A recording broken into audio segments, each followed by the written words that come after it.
कैलन।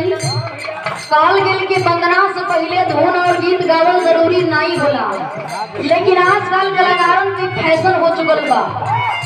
काल गेल के जैसे जैसे जमाना बदल गई, जमाना के साथ साथ सुनैया लोगन के टेस्ट भी बदल गई, हम कलाकारन के गौला के तरीका बदल गई। मास्टर गीत के संकेत कैलन। कौनो लड़की लड़का में बड़ा गहरा प्रेम रहल। लड़का कहता लड़की से कि हमरा के छोड़ करके चल गई लो, तोहरा के पता बा कि आखिर हम तोहरा बिना कैसे जियता नहीं। लड़का पर दिल का हाल बतावता और लड़की से का कहे,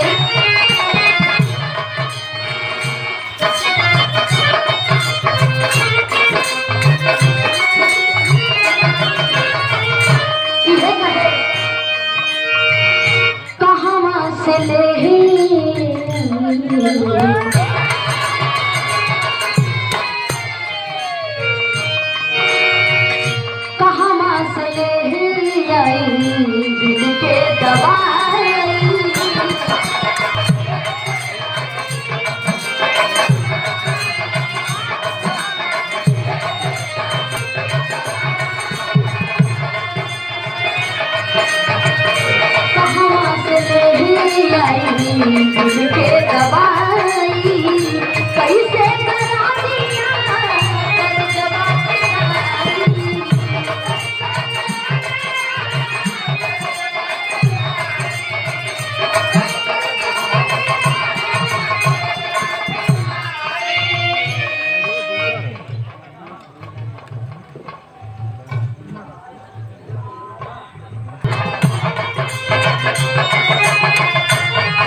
लेके शिकारिया जा हम सबा उड़ा,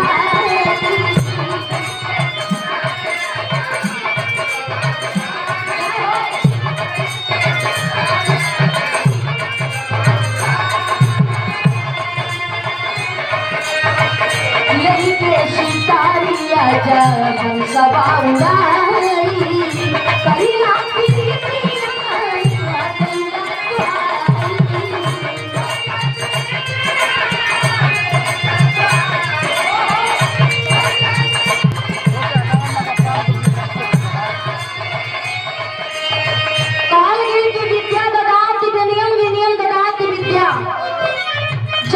शिक्षा है वही प्रधान है। और आज के इस कलयुग में हर एक इंसान को शिक्षित बनना बहुत जरूरी है बाबू, वरना हम शिक्षा के बिना अधूरा माना जाएंगे।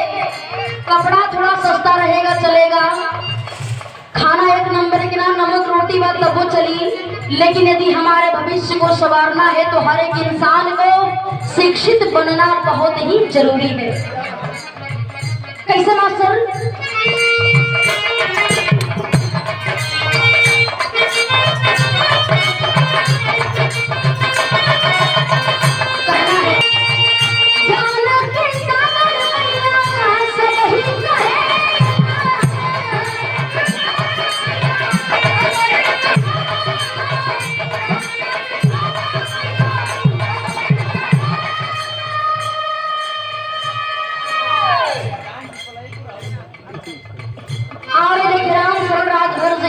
आप प्रधान जी की ओर से बलहीपुर के ऐतिहासिक धरती से प्रधान जी की ओर से 101 रुपया से सम्मान बहुत बहुत आपका स्वागत करते हैं। और देखिए क्या बात है,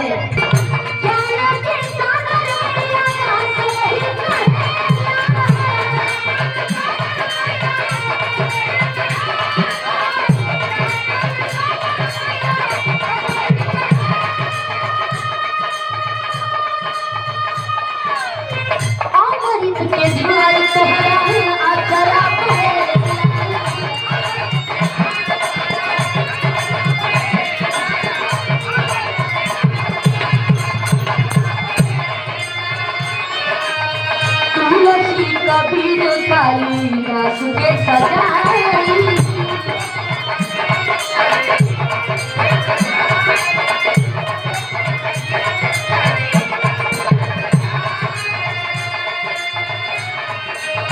तुलसी कबीर कालिदास के सजाई,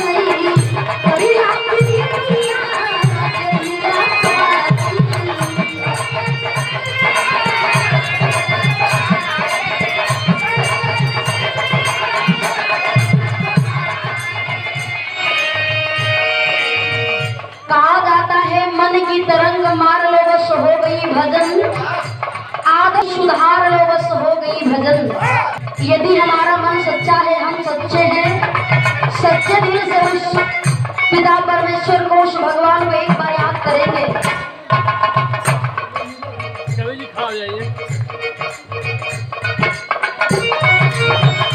में कहना है क्या?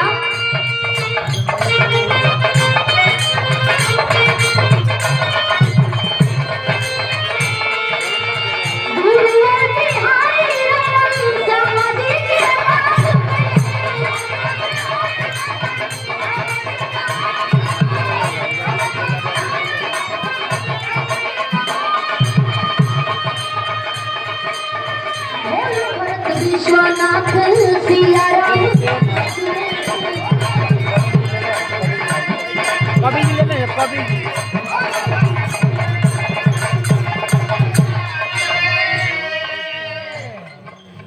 कहना है माई हम कोना खानदान के बानी जे जे तोरे शरण में आई ओकरा के ज्ञान देहलो और आज दुनिया में विख्यात भइल बा। कैसे मास्टर?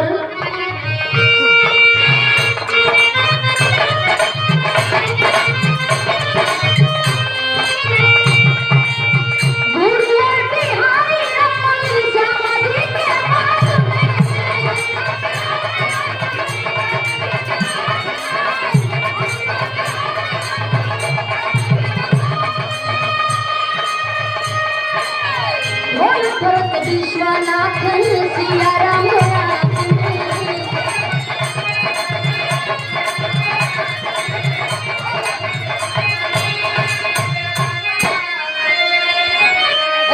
राजेंद्र के आश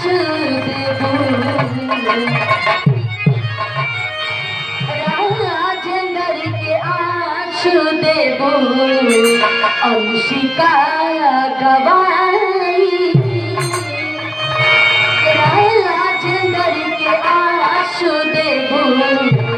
अंशिका गवाई करिला